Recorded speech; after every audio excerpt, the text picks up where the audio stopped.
श्री शिवाय नमस्तुभ्याम, हर हर महादेव, जय महाकाल। कैसे हैं सब लोग। देखिए आज का जो ये वीडियो है ना, आप सभी लोगों के लिए बहुत ही ज़्यादा खास और विशेष होने वाला है। अगर आपकी कोई मनोकामना, कोई विश है, काफ़ी समय से पूरी हो ही नहीं रही है, आप उपाय कर करके थक चुके हो ना, बाबा आपकी मनोकामना सुन ही नहीं रहे हैं, तो आपकी मनोकामना को पूरी करने के लिए आपको एक छोटा सा उपाय, बेलपत्र के ब्रह्म कमल वाला उपाय जरूर करना है। पूज्य गुरुजी ने कहा है एक बार प्रैक्टिकल करके जरूर देख लेना। 15 दिन के अंदर अंदर मेरा बाबा आपकी झोली ना भर दे तो कहिएगा, कहीं सीहोर वाला बाबा झूठ तो नहीं बोल रहा है। आप जो मांगोगे वो सब कुछ मिलेगा। पूज्य गुरुजी की कथा से सुनकर के और समझ करके पूरे उपाय को बड़े ही विस्तार से बताऊंगा, जिससे आपकी सारी मनोकामना पूरी होगी। परंतु उससे पहले आप सबसे एक छोटी सी प्रार्थना कि जो लोग पहली बार आए हैं चैनल को सब्सक्राइब जरूर कीजिएगा और वीडियो को लाइक करके देवादिदेव महादेव जी का कोई सा भी प्यारा नाम कमेंट बॉक्स में लिखना मत भूलिएगा। बहुत ही सुंदर सा उपाय है। इस पूरे वीडियो के अंदर हम लोग 3 महा उपायों के बारे में बात करेंगे, जो कि आपकी अलग अलग कामना पूर्ति के लिए सिद्ध होंगे। सबसे पहले बात करते हैं पहले वाले उपाय की। देखिए, अगर आपकी कोई विशेष मनोकामना है जो काफी समय से अधूरी अटकी हुई है, या फिर कोई कार्य सिद्धि है जिसे आप चाहते हैं कि ये वाला कार्य मेरा पूरा हो जाए, वो भी एक अपनी मनोकामना होती है ना, तो उसी मनोकामना की पूर्ति के लिए, उसी कार्य सिद्धि के लिए आपको ये छोटा सा उपाय करना है। आपकी जो भी कामना होगी ना, पूरी जरूर होगी। पूज्य गुरुजी ने मात्र 15 दिन की निश्चितता जताई है कि 15 दिन के अंदर अंदर आप इसका असर देख लीजिएगा। ठीक है, सबसे पहले तो आपको इस उपाय के लिए चाहिए क्या क्या, वो चीज ध्यान से सुनिएगा। आपको चाहिए होंगे इस तरीके से 7 बेलपत्र, जो कहीं से भी खंडित, कहीं से भी टूटे फूटे ना रहे, ये चीज ध्यान रखना। और नीचे की ये वाली जो डंडी होती है ना, काफी सारे लोग इसे तोड़ देते हैं, तो आपको ये तोड़नी नहीं है, पूरी डंडी समेत चाहिए। नीचे का जो ये टूट होता है ना, यहाँ का ये गणमान्य का स्थान होता है। ऐसी आपको 7 बेलपत्र ले लेनी है और आपको लेना है थोड़ा सा पीला चंदन, है ना, चुटकी भर, ज्यादा नहीं, और थोड़ा सा ही चाहिए होगा आपको लाल चंदन। दोनों चाहिए आपको, ठीक है ना, इस वाले उपाय में। और आपको एक छोटा सा टुकड़ा आपको लेना है किसका, मोली का। ठीक है, इस तरीके से मोली ले लेना और 1 लोटा शुद्ध जल अपने घर का, जिस कलश में से आप जल पीते हैं। मैं आपको एक बार फिर से बता देता हूं। आपको लेनी होगी 7 बेलपत्र, 1 चुटकी पीला चंदन, 1 चुटकी लाल चंदन, छोटा सा टुकड़ा आपको मोली का चाहिए और 1 लोटा शुद्ध जल। इन्हें सभी चीजों को लेकर के पहुंच जाना देवादिदेव महादेव जी के मंदिर शिवलिंग के पास प्रदोष काल में। किस समय करना है, कैसे करना है और किस दिन करना है, बहुत अच्छे से बताऊंगा, सुनते चले जाइएगा। प्रदोष काल में आप पहुंचेंगे, उत्तर दिशा, नॉर्थ डायरेक्शन की तरफ मुंह करके खड़े हो जाना। ठीक है ना। सबसे पहले आपको करना क्या है, 1 लोटा शुद्ध जल देवादिदेव महादेव जी को समर्पित करना। ओम नमः शिवाय, श्री शिवाय नमस्तुभ्यम पंचाक्षरी मंत्र या षडाक्षरी मंत्र का स्मरण करते हुए, ठीक है, अपना नाम और गोत्र बोलना और अपनी कामना कह करके 1 लोटा शुद्ध जल चढ़ा देना। यहां पर पहला काम कर दिया। दूसरा काम आपको क्या करना है, अपनी उसी विशेष मनोकामना के लिए जो आपने 7 बेलपत्र लिए है ना, उन 7 बेलपत्र पर आपको देखिए पीले चंदन की जो एक बिंदी होती है ना, वो आपको इस पर लगानी है। ध्यान रखना, इस पर लगाना है पीला चंदन। यहां मैं लाल से बता रहा हूं, लेकिन इस पर लगाना है पीला, और इन दोनों पर लगानी है लाल चंदन की बिंदियां। ठीक है ना, लाल चंदन की बिंदी इन दोनों पर लगानी है। और इसी तरीके से आप क्या करेंगे, इसी तरीके से 7 की 7 बेलपत्रियों पर आप लगा देंगे। ठीक है, इस पर पीला चंदन और इन दोनों पर लाल चंदन 7 की 7 बेलपत्रियों पर लगा देना। और इसी तरीके से इन सभी बेलपत्रियों को रख लेना। ठीक है, रख लिया। इन सभी बेलपत्रियों की डंडियों को आपको क्या करना है, जो आपने मोली ली है ना 7 की 7 बेलपत्र की डंडियों को उस मोली से बांध देना है। मोली से बांध देने के पश्चात उन सभी बेलपत्रों को आपको खोलना है। एक तरीके से देखेंगे तो एक ब्रह्म कमल बन चुका होगा, और उस ब्रह्म कमल को आपको कहां पर, शिवलिंग के ठीक ऊपर समर्पित करना है।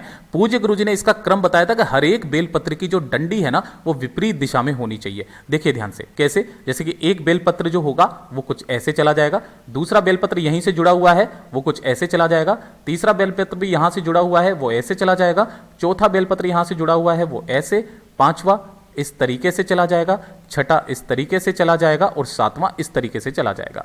ध्यान रखना, जिधर आपने चंदन लगाया है ना, वो वाला हिस्सा शिवलिंग से टच होना चाहिए। ऐसे का ऐसा ही फूल की तरह आपको समर्पित कर देना है। अपना दाहिना हाथ इसी वाले बेलपत्र के ऊपर रखना, इन सभी के ऊपर, जहां पर ये सारी की सारी जुड़ी हुई हैं, है ना। अपना नाम और गोत्र बोल करके अपनी कामना कह देना और वापस घर के तरफ चले आ जाना। पूज्य गुरुजी ने कहा है कि जिस तरीके से आपने शिवलिंग के ऊपर एक ब्रह्म कमल सजाया है ना, मेरा बाबा आपकी जीवन में एक ब्रह्म कमल सजा करके रख देगा। आपकी जो भी कामना होगी पूरी जरूर होगी। पूज्य गुरु जी का ये वाला उपाय बहुत ही ज्यादा खास है, अद्भुत है, जरूर कीजिएगा। अब बात कर लेते हैं दूसरे वाले उपाय की। देखिए, दूसरा वाला उपाय किन लोगों को करना है? अगर आपके घर में धन नहीं आ रहा है, कर्जा बहुत ज्यादा बढ़ रहा है, कोई व्यापार है जो अच्छे से चल नहीं रहा है, कोई फैक्ट्री है नहीं चल रही है, कर्जे पे कर्जा बढ़ रहा है, लोन चुकता नहीं हो रहा है, माता लक्ष्मी जी का प्रवेश आपके घर में नहीं है ना, तो उसके लिए आपको इससे सुंदर उपाय हो ही नहीं सकता है। जो भी विशेष तिथि पड़ जाए, देखिए ऊपर वाला जो उपाय है ना, ये भी आपको किसी भी विशेष तिथि के दिन करना है। जैसे कि कभी कोई एकादशी आ जाए, प्रदोष आ जाए, शिवरात्रि आ जाए, अमावस्या आ जाए, अष्टमी आ जाए, नवमी आ जाए, उसी दिन आपको यह वाला उपाय करना है। लेकिन महीने में सिर्फ एक बार ऊपर वाला उपाय कीजिएगा, महीने में सिर्फ एक बार, ठीक है? आपकी कामना जो होगी वो पूरी जरूर होगी। ये जो दूसरा वाला उपाय है धन प्राप्ति के लिए, कर्ज मुक्ति के लिए, इसके लिए भी आपको उन्हीं दिनों में से किसी भी एक दिन फिक्स कर लेना है और महीने में सिर्फ एक बार करना है। देखिए कैसे करना होगा, आपको इसके लिए लेना होगा एक कनेर का फूल, जो पीला वाला कनेर होता है ना, ये वाला कनेर का फूल ले लिया, और एक लोटा शुद्ध जल, बस। इसके अलावा और आपको कुछ नहीं चाहिए। इन दोनों चीजों को लेकर के पहुंच जाना देवादिदेव महादेव जी के मंदिर शिवलिंग के पास। उत्तर दिशा नॉर्थ डायरेक्शन की तरफ मुंह करके खड़े हो जाना। सबसे पहले एक लोटा शुद्ध जल देवादिदेव महादेव जी को समर्पित करोगे। किनके नाम से? नाम ध्यान दीजिएगा, कुबेरेश्वर महादेव जी के नाम से। धन प्राप्ति के लिए जब आप कर रहे हो, कुबेरेश्वर महादेव जी के नाम से एक लोटा शुद्ध जल समर्पित करना, यह कर दिया। उसके पश्चात जो आपने एक कनेर का पुष्प लिया है ना, उसे समर्पित करने का तरीका ध्यान से देखिएगा। सबसे पहले आपको कनेर का पुष्प जो है ना, इस तरीके से यहां पर टच करवाना है, पकड़े रहना है, छोड़ना नहीं है। ओम गंग गणपतये नमः मंत्र का स्मरण करते हुए पहले नंबर पर। दूसरे नंबर पर आपको कार्तिकेय जी के स्थान पर समर्पित करना है। तीसरे नंबर पर आपको छोड़ना नहीं है, केवल टच करवाना है।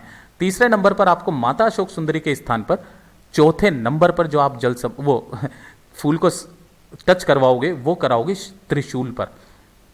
त्रिशूल पर भी वो वाला स्थान जहां पर ये तीनों के तीनों जुड़े हुए हैं। कौन सा वाला स्थान? ये वाला स्थान जो मैंने लाल कलर का किया है, यहां पर आपको टच करवाना है। पांचवें नंबर पर आपको टच करवाना है जो शिवलिंग के ठीक ऊपर मटकी होती है, जहां से जल टप टप टपकता रहता है। ये होता है महादेव जी की 5 पुत्रियां, जया, विषहरा, श्यामरी बारी, दोत्री एंड देव, उनका स्थान। यहां पर टच करवा देना और अंत में उसी वाले फूल को आपको यहां पर समर्पित करना है शिवलिंग के ऊपर। ध्यान रखना, जो खिला हुआ भाग रहेगा वो रहेगा आपकी तरफ और डंडी का भाग रहेगा विपरीत दिशा में। आपकी जो भी कामना है वो कह करके वापस घर के तरफ चले आ जाइएगा। एक कनेर के पुष्प में इतनी बड़ी ताकत होती है कि आपके घर में कभी भी धन संपदा की कमी नहीं आ सकती है।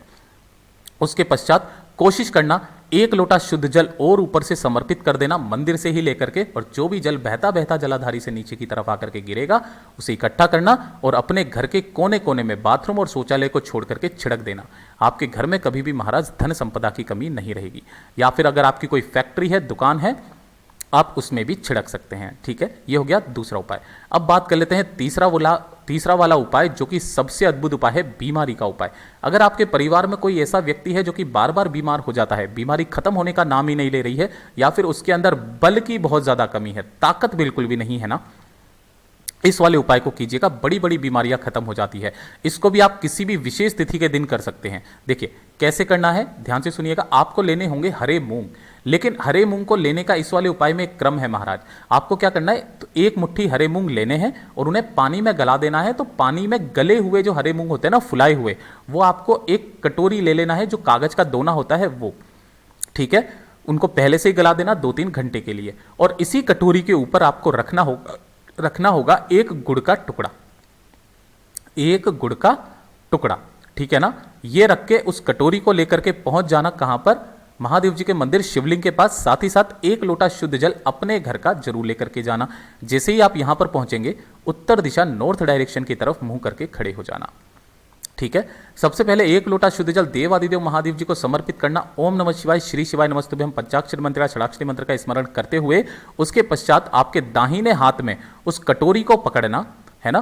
कटोरी को पकड़ने के पश्चात आपकी कामना कहना, अपना नाम और गोत्र बोल करके, बीमारी को लेकर के, परिवार के अगर किसी व्यक्ति के लिए कर रहे हो तो उस व्यक्ति का नाम और गोत्र बोल करके, और इस कटोरी को आपको कहां पर समर्पित कर देना है, जो नंदी बाबा का उठा वाला पैर है ना, नंदी बाबा का जो उठा पैर है वहां पर समर्पित कर देना।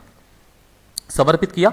समर्पित कर देने के पश्चात 2 मिनट वहां पर बैठना, महादेव जी का आह्वान करना, स्मरण करना और उस कटोरी को उठा करके या फिर उस दोने को उठा करके जिसके ऊपर आपने हरे मूंग और गुड़ का टुकड़ा रखा था, आपके आसपास जो भी नंदी स्वरूप बेल दिखाई दे जाए ना, ध्यान रखना नंदी स्वरूप बेल सिर्फ उसी को मानना है जिसके नाक में से रस्सी नहीं गई हुई हो। ठीक है, जैसा मैंने आपको चित्र में बताया इनकी नाक में से रस्सी नहीं गई हुई है, तो आपको ऐसे बेल को या ऐसे नंदी महाराज जी को आपको खिला देना है। ठीक है ना।